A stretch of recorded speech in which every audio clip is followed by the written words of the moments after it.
On a toujours une vision un peu immatérielle, un peu virtuelle du numérique et de l'Internet, alors que dès le début, aussi bien l'Internet que le web se sont constitués autour d'espaces réels, des espaces numériques, mais avec des hommes. Le web a été créé par des gens qui voulaient mettre en rapport des scientifiques. Bon. Et donc, en créant ces espaces numériques, on n'a pas fait autre chose que d'offrir à des catégories de la population qui n'avaient pas accès à de tels espaces parce qu'ils n'étaient pas dans les universités, dans les entreprises, la mise en place de tels lieux. Et je disais que ces espaces, qu'est-ce que c'est? Ce sont des lieux de passage, tout simplement, des passages entre d'un côté l'espace du web, qui est un cyberespace, qui est un vrai espace, mais qui est un espace réel, mais un espace distinct, et de l'autre côté, l'espace social, qui est très souvent maintenant, en fait, l'espace urbain. Ce qu'on ne voit pas, c'est on n'a pas une vision de la personne comme individuelle et comme personne privée. C'est ça l'idée générale.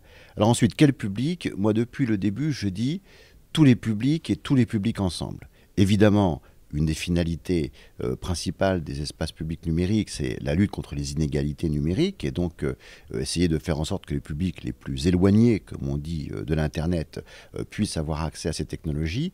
Mais il est fondamental que le public soit l'ensemble du public et qu'on puisse, comme ça a été montré là, rapprocher les générations, rapprocher les genres, faire coopérer des gens qui sont très avertis des nouvelles techniques avec des gens qui débutent.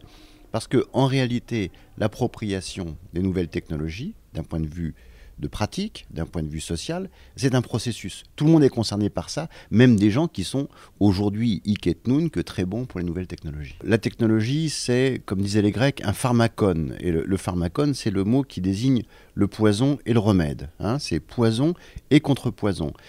Si on laisse filer la technologie, elle a certaines tendances. Par exemple, moi je travaille sur la lecture numérique. Il peut y avoir des problèmes du côté de la lecture numérique si les choses ne sont pas organisées. Par exemple, si la puissance publique n'organise pas des formations, ne met pas en place des espaces publics. Donc la technologie, c'est poison et contre-poison. C'est justement pour ça qu'il faut faire les choses, parce que sinon on peut avoir des problèmes et éventuellement des problèmes importants. J'ai peur que faute d'avoir développé une vraie technologie de lecture numérique, la lecture actuelle à l'écran, ce soit surtout une lecture d'information, qui en tant que telle est acceptable, mais que ce ne soit pas une lecture d'études, que ce ne soit pas une lecture soutenue, que ce ne soit pas une lecture approfondie. Pour des catégories qui pourraient fusionner le numérique et en même temps les médias audiovisuels, les médias télévisuels, il y a un risque qu'ils confondent